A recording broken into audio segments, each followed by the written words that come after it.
नमस्कार दोस्तों, आप देख रहे हैं क्रैक यूपीएससी विद अस। सो हम आज पार्ट 2 करेंगे। मेडिवल हिस्ट्री का जो रिवीजन सीरीज हमने स्टार्ट की है, उसमें कल जो दिल्ली सल्तनत है उसका कुछ पोर्शन रह गया था। आफ्टर खिलजीज का कुछ पोर्शन, और फिर उसके बाद तुगलक, लोदी और सैयद जो डायनेस्टी है वो रह गए थे।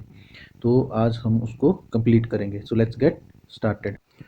सो कल हमने पढ़ा था कि जो अलाउद्दीन खिलजी का सेनापति था मलिक काफूर, वो काफ़ी ही स्ट्रॉन्ग एक सेनापति रहा है। उसने साउथ में जाके काफ़ी तांडव मचाया है, और साउथ में काफ़ी जो किंगडम्स थे उनको, जो स्टेट्स थे उनको उसने अपने अंडर कंट्रोल किया था, उनको हरा के।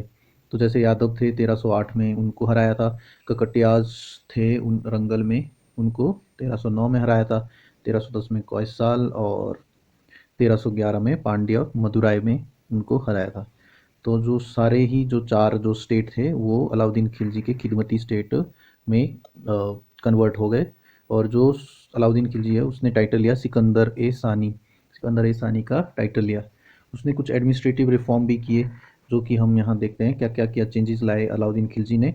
अलाउद्दीन खिलजी ने एडमिनिस्ट्रेटिव रिफॉर्म, शरिया को रिजेक्ट किया, और टर्किश मोनोपोली थी, टर्किश मिलिट्री में टर्किश मोनोपोली थी, टर्किश जो मोनोपोली थी उसने अबॉलिश किया, और सबको मिलिट्री में मौका दिया।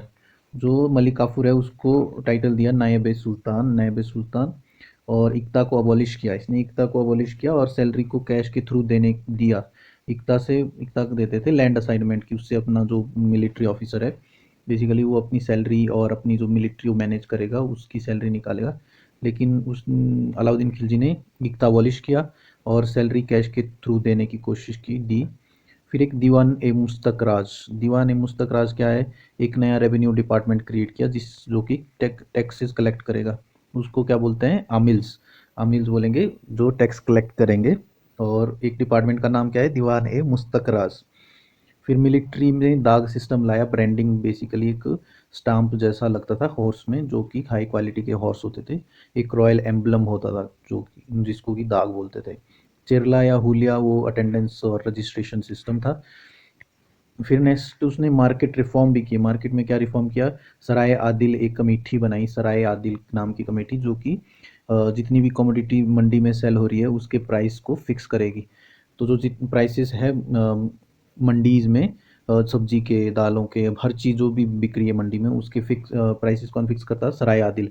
और शाहाना अमंडी, ये कमांडर होता था, कमांडर ऑफिसर होता था सराय आदिल का, उस कमेटी का कमांडर शाहाना ए मंडी। फिर ये हो गया हमारा खिलजीज के बारे में। अब आगे तुगलक। तुगलक में कौन है? नेक्स्ट है गयासुद्दीन तुगलक। 1320 से 1325 तक रहा, काफ़ी कम रहा। साउथ में टैक्सेस उसको देना जो खिलजीज ने अपने अंडर किया था, उनमें से ककटियाज और पांड्या ने टैक्सेस देना बंद कर दिया।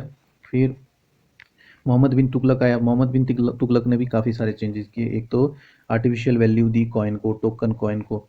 बेसिकली जिस टाइप के कॉइन अभी हम हैं हमारे पास, हम यूज़ करते हैं या रुपए यूज़ करते हैं, जिसकी इंट्रिंसिक वैल्यू नहीं होती, खुद की कोई वैल्यू नहीं है, लेकिन क्योंकि वो स्टेट ने या आरबीआई ने हमको एक एक प्रॉमिस किया हुआ है कि भाई ये इस नोट की वैल्यू ये है, तो एक आर्टिफिशियल वैल्यू क्रिएट की नोट कॉइन की, और वो कॉइन बेसिकली यूज़ किए।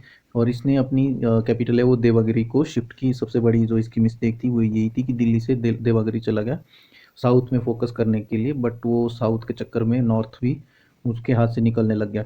फिर नए टैक्सेस इसने जो इंट्रोड्यूस किए, घारी टैक्स, होम टैक्स होता है, चारी टैक्स, ग्रेजिंग टैक्स हो गया।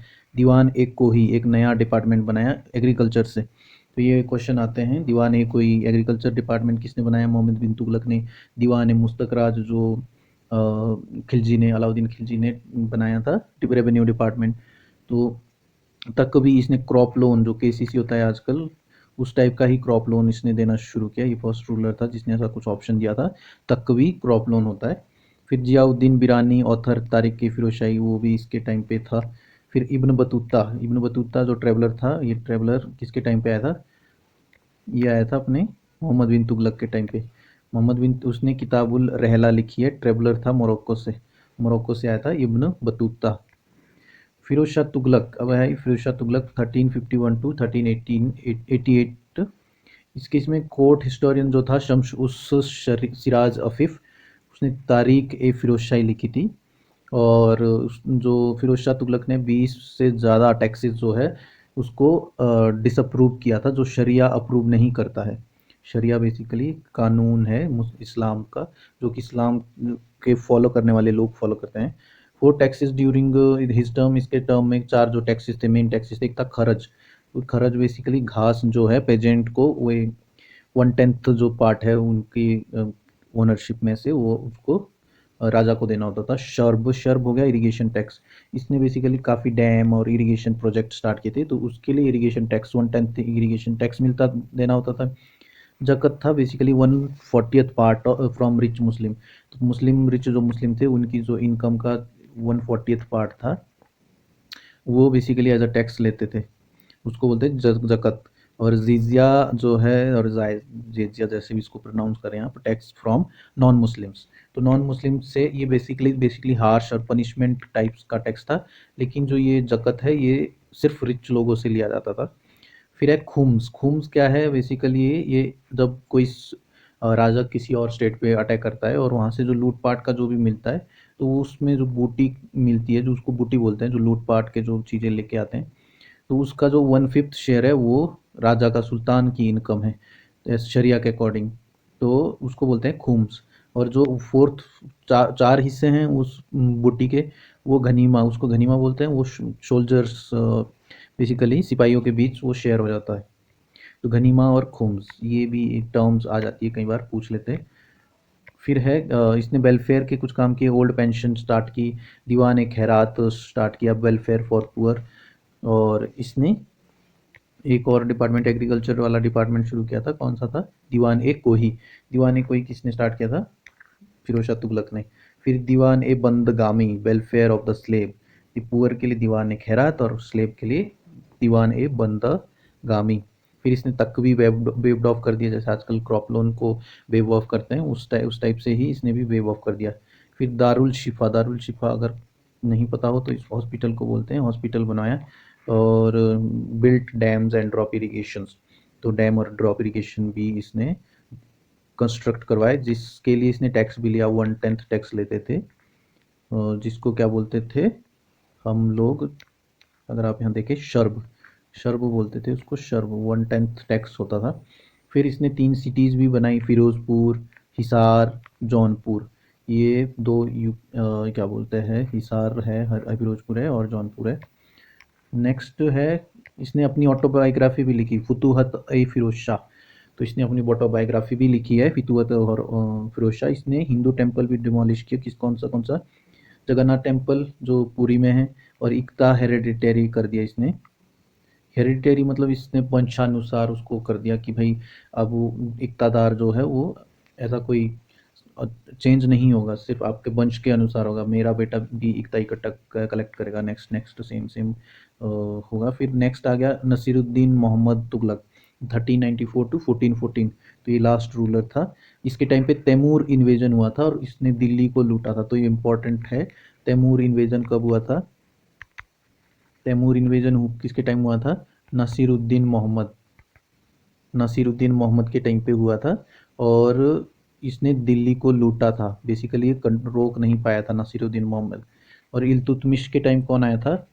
इल्तुतमिश के टाइम कौन आया था? इल्तुतमिश के टाइम आया था चंगेज़ खान। चंगेज़ खान आया था इल्तुतमिश के टाइम पे, और उसको रोका गया था। ठीक है। फिर नेक्स्ट है सैयद, जिसके बारे में ज़्यादा कुछ है नहीं हमारे को, हम लोगों को इसमें जानने वाला। फिर इसके बाद है लोधी डायनेस्टी। लोधी डायनेस्टी, बहल खान लोधी था। तो इसने सबसे लंबे टाइम तक दिल्ली सल्तनत को रूल किया था, 38 ईयर्स।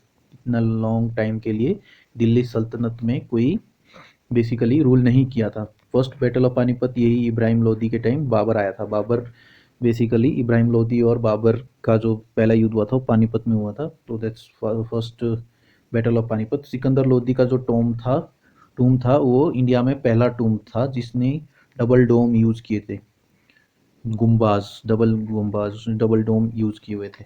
तो ये बेसिक थोड़ी सी नॉलेज है हमारे इसके बारे में, दिल्ली सल्तनत के बारे में। और ये हमारी जो है दिल्ली सल्तनत है वो ख़त्म हो गई है। दिल्ली सल्तनत ख़त्म हो गई है। इसके बाद हमारे पास है भक्ति मूवमेंट।